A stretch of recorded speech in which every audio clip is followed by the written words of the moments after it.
আগের মিনি ব্লগে তোমাদের বলেছিলাম আমি ডুমুরের রেসিপিটা শেয়ার করব। তো এই তাজা তাজা ডুমুরগুলো বোন পেড়ে দিয়েছিল, সেই ডুমুরগুলো আজ আমি রান্না করব। কিভাবে রান্না করব সেটা তোমাদের সাথে আমি শেয়ার করছি ফুল রেসিপি। তো ডুমুরগুলো সব থেকে প্রথমে কেটে নিতে হবে। কিভাবে কাটছি দেখো, ওপরে যে ডান্টিটা ছিল সেটা ওখান থেকে একটু দুধের মতো একটু রস বেরোচ্ছিল, সেটা আমি কেটে বাদ দিলাম।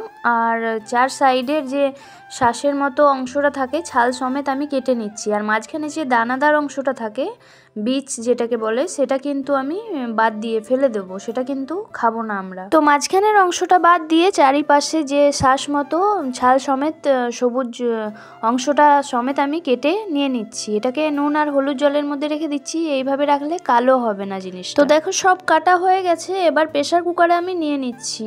তার মধ্যেও কিন্তু হলুদ দিয়ে দিয়েছি, তাতে যাতে কালো না হয় ডুমুরগুলো, তার জন্য হলুদটা দিয়ে দিলাম। দিয়ে একটা সিটি দিয়ে আমি নামিয়ে নেবো, তাতে খুব ভালোভাবে ডুমুরটা সেদ্ধ হবে। কুকারে যারা সিটি দিতে চাও না তারা কিন্তু কড়াইয়ের মধ্যেও সেদ্ধ করে নিতে পারো পুরো 80% মতো।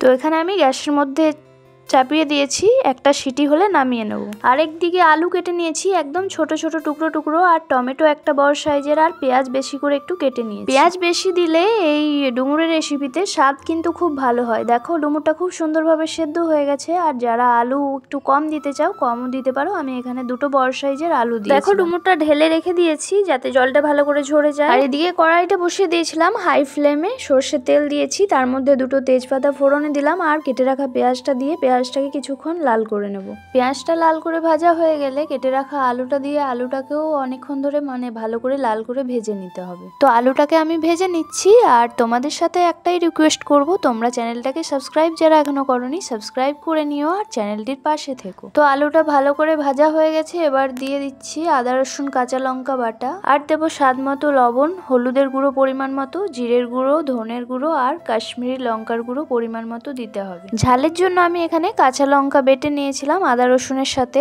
আর কাশ্মীরি লঙ্কার গুঁড়ো কালারের জন্য দিয়েছি। তারপর সামান্য একটু জল দিয়ে ভালো করে সব মশলাগুলোকে কষিয়ে নিতে হবে, যাতে মশলার কাঁচা গন্ধটা চলে যায়। যতই ভালো করে মশলা কষিয়ে নেওয়া হবে তত কিন্তু ভালো স্বাদ আসবে এই ডুমুরের রেসিপিতে। আর ভালো করে মশলাটা কষানো হয়ে গেলে কেটে রাখা টমেটোটা দিয়ে আবারও কষিয়ে নিতে হবে।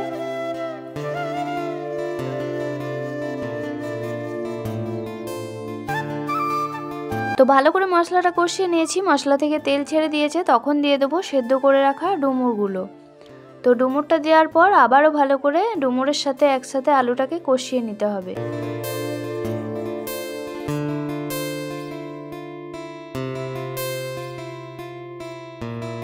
কষাতে কষাতে যদি নিচেটা লেগে যায় তাহলে কিন্তু সামান্য অল্প জল দিয়ে দিয়ে খুব ভালো করে কষিয়ে নিতে হবে ডুমুরটাকে।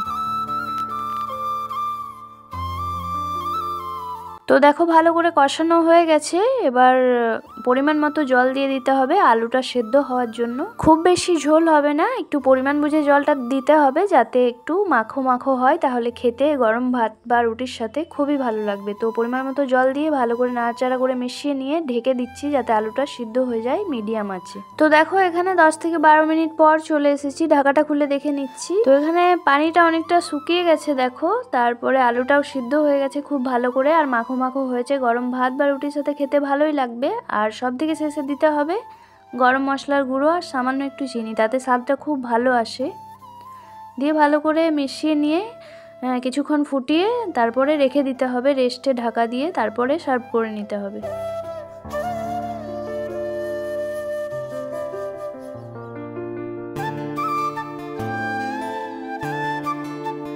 তো রান্না রেডি হয়ে গেছে ডুমুর আলুর রেসিপি। তো কেমন লাগলো আমার রেসিপিটা? যদি ভালো লাগে কমেন্ট বক্সে জানিও। আর খেতে কিন্তু খুবই ভালো হয়েছিল, এইভাবে অবশ্যই একবার ট্রাই করে দেখো।